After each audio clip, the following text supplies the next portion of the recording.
Hey, welcome back to No Hype Beer Reviews. Unless it's your first time, then welcome. Please consider subscribing. If you do, hit the notification bell, get all the updates, then immediately go over to Chad's channel, which I will add in the description box below if you don't already watch him, and check him out and subscribe and everything. What's up, Chad? Thanks for joining, man. This is awesome. Hey man, how's it going? Good, good. This is We should have fun. done this a long time ago. I mean, we're both bald dudes with beards. Well, I mean, your beard's like much nicer than mine, and I just found out you live where I used to live. It's a This is huge the trip. coincidence. That's kind of how we started talking real quick to everyone watching. Is I posted something to Instagram. He's like, do you live in Binghamton, New York? I'm like, well, I used to. I live in Albany now. And he's like, well, I used to live in Albany. Where do you know? So he's like, oh, cool. Like we didn't have realized we had, besides the beer stuff, we have all this other commonality. Yeah, I could have swore you were in like Wisconsin or Minnesota or something. I don't know why. It's the beard. They grow them big out there to stay Yeah, warm, I guess. So I was super excited to do this, and Chad had mentioned doing a Belgian beer, and we ended up landing on this. But you actually reviewed this. I'm super excited because I haven't had this in years, which is why I grabbed it because you already had it, and you sent me a Yeah, picture of what you had, and I have not had this in a while. So it's kind of a cool thing, I think, for the review. It's fresher in your mind. It was one of your top 10 beers last year, and then I yep. haven't had this in a couple years. Yeah, and also plug is that I reviewed not this beer, but the Belgian Trappist style for my Tuesday night beer school style, where me and usually like my girlfriend or a friend who's a pro brewer will go over the style to BJCP specs. Um, no, but we didn't use this one. I will say Oh, okay. this is probably one of my favorite of the style, although Triple Carmelet is probably my number one favorite of the Belgian triples. That's a good one. Cool. Should we get it going? Sure. All right. I will say the one that I had last year was a 750 mil, and this is only a 12 ounce. So there Yeah, might be a little bit of a difference. I believe it's still bottle conditioned. I believe they are. Yeah. I got a big head on here. Oh, I Yeah. should have used my St. Bernardus glass. I don't. Uh, it's all good. You know, it's funny because I actually got the St. Bernardus Christmas gift set, so it's like 6 beers and 2 glasses, and they're like the glasses are like way at the back of the cupboard. I just like to use the Spiegel crystal glasses. They're So great glasses. yeah, Yeah. But yeah, you're absolutely right. A lot of head. hmm The lighting's making it look a little bit whiter, but it is a very white head. yeah. I'm not sure how your color is. Mine looks like amber brown on camera, but in real life, it's like I'd probably call it like a gold. It does have a haze to it. Yeah. Yeah. Unfortunately, for neither of us is it coming on camera quite how it looks in real life. Yeah. Yeah, that's unless you shoot outdoors, like it's hard to Yeah. get the. Yours Yeah. looks like a hazy IPA. Well, and that's what I was just gonna say. It looks like a hazy IPA. Yeah. I will Roma. say, I get for a triple, I actually get quite a bit of banana on here, which is not always normal for the style. Usually, the triple is much more phenolic than estery, so it's usually like very clovey, Yeah. spicy, sometimes bubble gum. I I get a get little. you Sorry to go. interrupt. Like No, no, to me, you this go. kind of smells like a Weizenbach almost, like just huge banana bread and maybe like deep down I get like maybe like a little bit of like orange peel or Yeah. like curacao orange peel or something. Bananas, first thing that I got. So I'm glad that you said that first as well. It might be because I had Indian food that had whole cloves in it. I still Mhm. do get cloves in the aroma.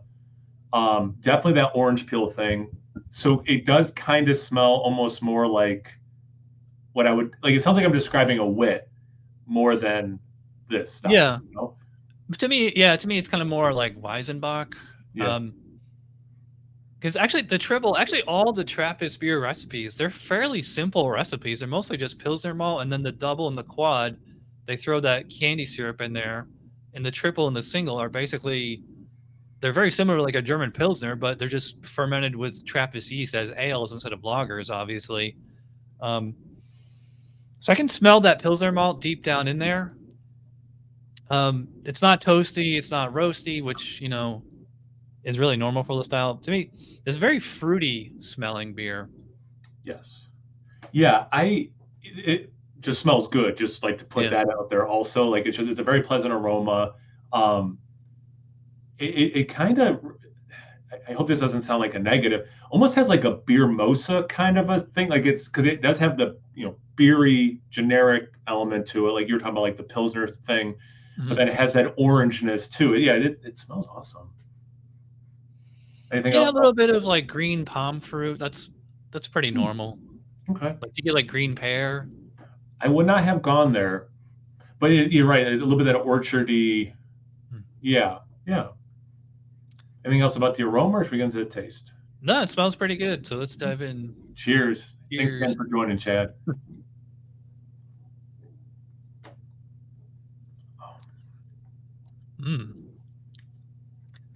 I would say the palate is a lot different than the aroma, because the aroma is very fruity and estery, but the palate is the other way. It's very, very spicy. Just clovey. Yes. Almost like cinnamon. I mean, there's no actual cinnamon in it, but like that kind of sensation. For me, I agree. It's almost like the aroma and the taste did a switch, where I was getting the banana and the fruit stuff first, and then the spicy stuff later. Whereas in the sip, I get the spicy stuff first, but eventually in the sip, some of the fruitiness then comes. That's really interesting. Wow.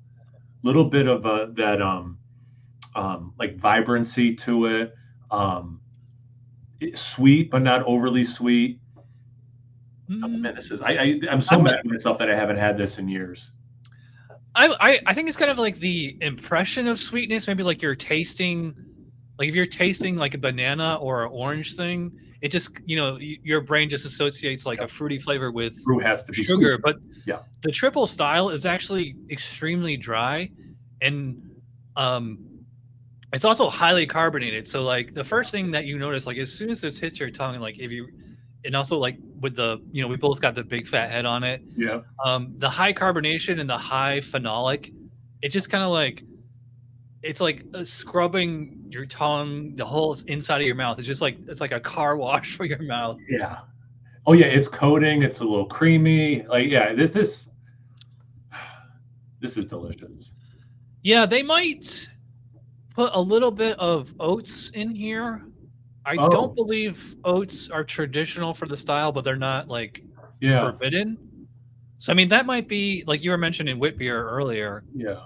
A lot of wit beers will use oats in there, and that might account for like a creamy texture and like maybe just kind of like an impression of sweetness.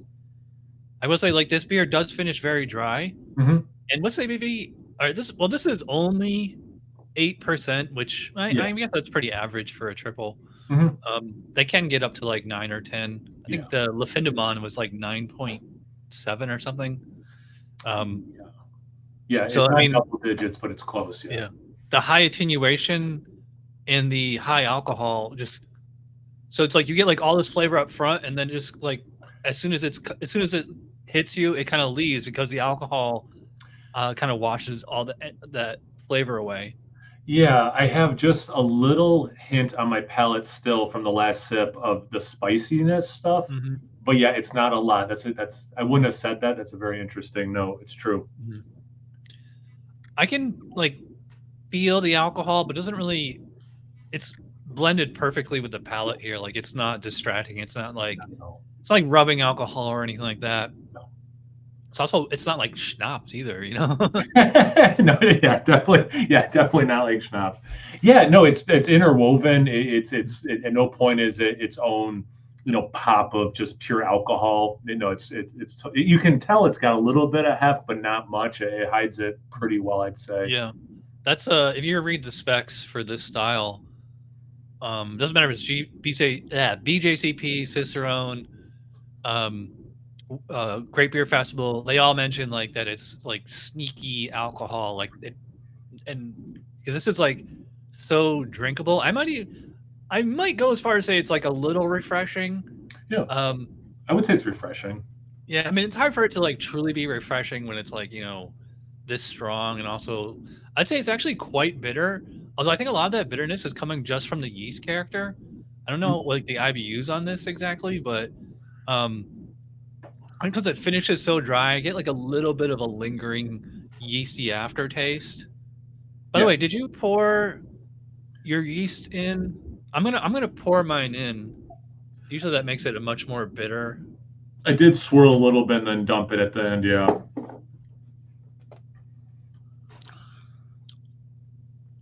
Doesn't really taste much different to me. In fact, it tastes actually a little bit more fruity. I do like that orange sensation. I would say I got a lot more orange on this one than I got on the Lafindamon or the what was the other one that we did? Chimay White. Oh yeah, that's another good one. One, I'm wondering that would make going back to the fruitiness, since I the whole experience had that yeast dump, and I have been talking a little bit more about that fruitiness, so that explains that. Mm-hmm. The sneakiness, just going back to your New York days, I always thought that about Omegang's Hennepin and Rare Voss, also Belgian styles, obviously. And it's like, man, the ABV does not match the drinkability to me, you know. And I do think this falls under that, where, yeah, that 8% is it again. You can tell it's a little bit higher alcohol, but it doesn't drink 8% to me. Yeah, exactly. Yeah, I would say of all the major triples, like this one, I'd probably say like triple Carmelet is probably like the most easy drinking. This one is like real smooth as far as like body and mouthfeel and all that. I would put it. I'd say it's like a little. I'd say it's over medium. It's not quite full body. It's somewhere between medium, maybe medium full. And for a triple, even though it is highly carbonated, it does have, like you said, like a bit of a creamy or smooth texture. And I would say the alcohol in this is like really gentle. It is, yeah. For 8%, it's very gentle. Man, yeah. And again, this is just a good aroma, a good sip. I don't know. I'm gonna say this one more time. I'm really mad at myself that I haven't had this in years. I'll go for the 10. I'll just, or I want the quadruple for whatever reason. I'm always like, oh yeah, go quad. The 12. Yeah, or 12. Yeah, sorry, that's Rochefort. That's the 10. And it's like, no, you like this style too. Like, drink more of these. Any closing thoughts about this before we wrap it up? I was gonna say, what would you pair this with? Ooh. Besides cheese. The obvious one. I could see even like a salad that you put fruit on because of that fruitiness, and like something that you'd have more of a balsamic kind of a dressing with. I just, again, it kind of seems obvious, the fruitiness element, but like a strawberry salad with like thin red onions. Yeah. That's where I can see that, but I kind of go like course, like of the meal, like, entree with like higher ABV. It's like, what I would do with this is probably sushi. Ooh. Like actual like cooked sushi, like if you go to a sushi restaurant where it's actually, they serve it to you hot, not like the stuff you get at the supermarket, Yeah. I think that would be really good. I would not go red meat. So I think maybe it's something white meat, like maybe some kind of chicken or something, or maybe Indian food. You kind of got that. Yeah, that's what I had for dinner. I had vegetable biryani and having the cloves and stuff, and I could squeeze the lemon on top of it, so I had some of that citrus and like that I'm getting here. I do like when I do have sushi. I like drinking orangey IPA is kind of my go-to, and I think similar parallel thinking there with this one. Yeah, no, I like that thought a lot. I don't know if you do ratings on your show, but as far as like this particular bottle right here, I think this is really good. I'd say this is surprisingly good. I would probably say, I think about like somewhere like 8.5 and 9, kind of like B+, A- range. I would land A- for me. I'm really enjoying this. Yeah. So to me, it's got to be, I'd go A-. Yeah. My only complaint is I only have a 330 ml bottle. I wish I had a full 750 ml. I want another one already. Well, that's my thing. I just bought the one bottle. I'm like, why didn't you just get the 4-pack? I could have bought it both, and then I have 3 more. But yeah, I'll have to buy more. Clearly, I really like this. All right, again, Chad, I really appreciate it. We'll talk off camera after, but I really appreciate you doing this, and probably just pay attention to Chad's channel. You might see me pop up in one form or the other. Yeah, about to say Kyle will be on my Chad's Beer podcast. You'll be the first guest of Well, there this we go. new format. So Yeah, I was thanks for excited. I having saw you me. posting about it, so yeah, that's cool. So yeah, make sure again that you follow him, and again, I will add him in the description box below if you don't already follow him. So thanks again. Yeah, seriously, check him out. And once you're done checking him out, make sure you check me out on Instagram and on Tapped. It's No Hype Beer Reviews at both those places. As always, please like, comment, subscribe, and most importantly, imbibe. Cheers, Chad, and everyone watching. Cheers.